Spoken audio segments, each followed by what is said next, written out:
Des del col·lectiu Punt 6 estem col·laborant amb cooperació dins del projecte Experiències d'apoderament feminista de dones i identitats dissidents en defensa dels drets, sabers i sobiranies col·lectives que sostenen la vida, des d'una mirada nord-sud.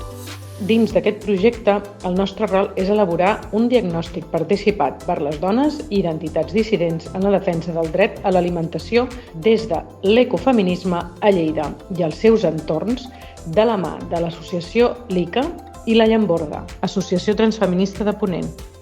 Ens preguntem quin és el paper de les dones i dissidències en el dret a l'alimentació a Lleida i quines propostes podem construir col·lectivament des de l'urbanisme ecofeminista.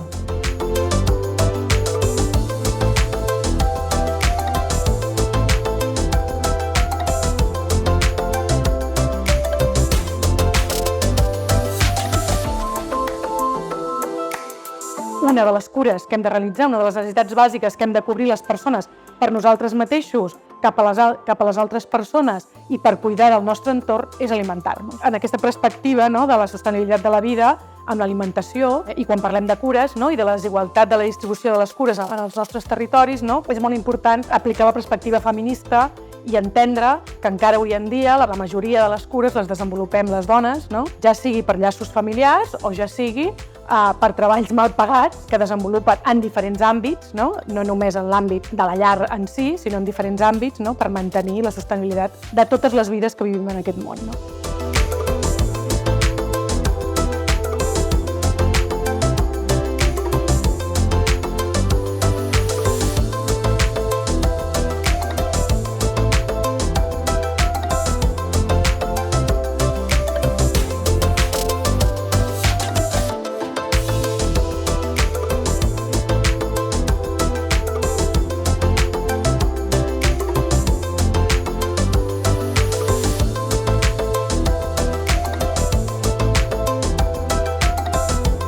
M'he dedicat tota la vida a l'hostaleria. Quan vaig acabar la carrera de turisme em vaig muntar restaurant.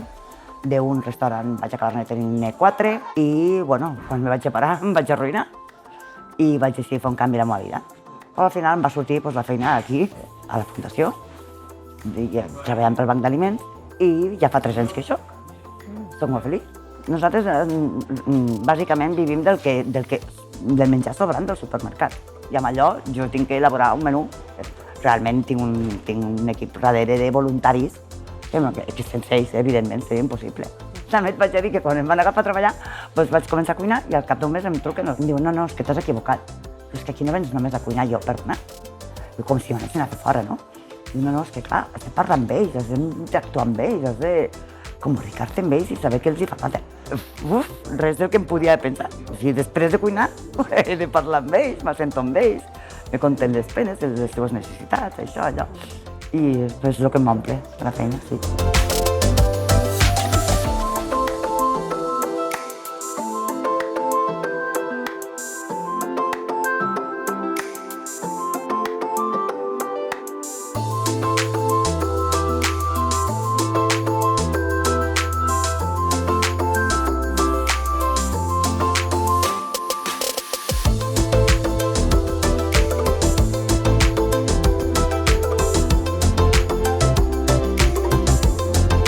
Fa més de 30 anys que estem aquí. En un principi el negoci era de la meva germana. Estava tot el mercat ple. Després, què va passar? Que amb el temps, uns es van jubilar, els altres no els era rentable. Poquet a poquet aquesta part s'ha anat quedant més degradada. I ara sí que aquí, clar, quan van veure que estava sola, em van donar el dret a poder tenir pa, sempre que el tingui al lloc original. Venc carn envasada, però també té que estar en un lloc a la carnisseria, i després també tenim bacallà i olives. Per exemple, ja estem tenint enciam de Lleida, estem tenint mongetes de Lleida, però clar, no és tot de Lleida. Amb el que tenim aquí a Lleida no podria garantir tindre de tot l'any. La feina aquesta m'agrada molt, m'emplena moltíssim. Trobo el però, que falta entrar gent. Aquest però sí que el trobo. La gent, quan venen per aquí a mirar, per exemple, no miren això. Miren això. Vull dir, la gent ha de saber valorar el que hi ha. Evidentment, jo, si li compro al pagès, el pagès m'ho cobrarà amb un preu raonable, perquè jo també considero que ell s'ha de guanyar la vida. Aquí és que no llancem res. A part que jo tinc poc volumen per a dir, i a part d'això tinc persones necessitades a les que jo els hi dono el que tinc sobrant. Jo els hi guardo en una capsa, llavors elles passen un cop a la setmana o 2 cops, depèn de la necessitat que tenen elles també, i llavors s'ho emporten. És el que diem, jo no ho necessito, no està per vendre, si tu et fas servei, t'ho dono i ja està, aprofiteu. Sí. El pa el congelo, perquè així la persona que li dono que no el tingui dur, perquè clar, si no d'un dia per l'altre el pa es fa malbé. Llavors ja no en llancem mai, excepte quan està, per exemple, tipus baguette, que són pans que són més vastos, aquests els donem pels animals, que també els guardem en sacs i els venen a recollir pels animals. I després, els que me sobren del dia, els tallo, si són peces de mig, els hi guardo al congelador i quan venen a buscar les coses els hi dono. Igual que la carn.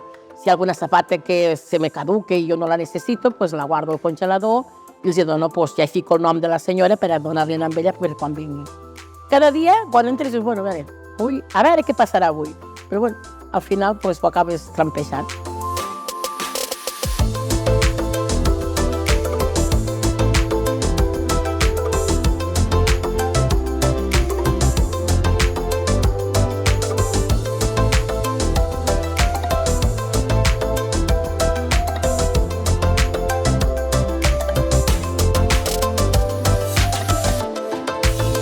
Dietista nutricionista, formo part de l'equip de Recop, que és una cooperativa sense ànim de lucre d'aquí de les Terres de Lleida, i ara estic formant part també de l'equip tècnic de la Descomunal, que és la comunalitat urbana de Lleida, on hem engegat aquest nou eix de salut comunitària i on estarem treballant tots els projectes de sobirania alimentària. Soc membre de Llamborda, una associació transfeminista del territori de Ponent. I la Llamborda és una associació que ens dediquem a la sensibilització, prevenció i actuació de violències masclistes i LGTBIQ+ fòbiques.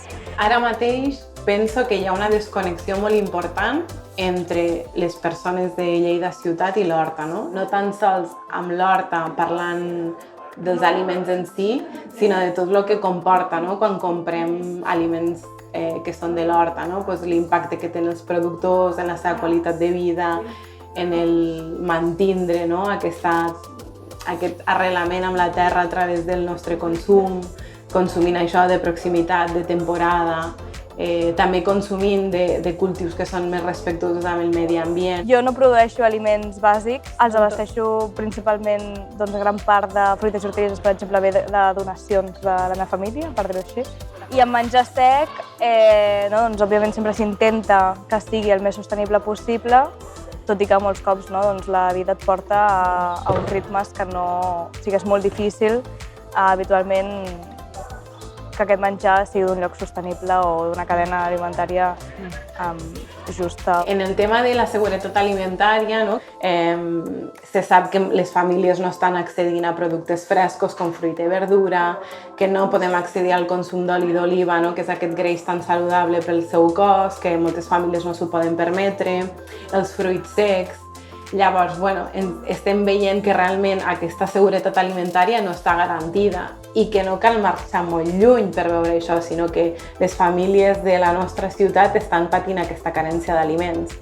O bé estan accedint a una sèrie d'aliments que per preu són econòmics, però que els seus perfils nutricionals no són de gaire qualitat, són aliments energèticament densos, però amb uns perfils rics en greixos, amb sucres, amb sal, que fa que moltes vegades aquestes famílies acabin veient un impacte en la seva salut.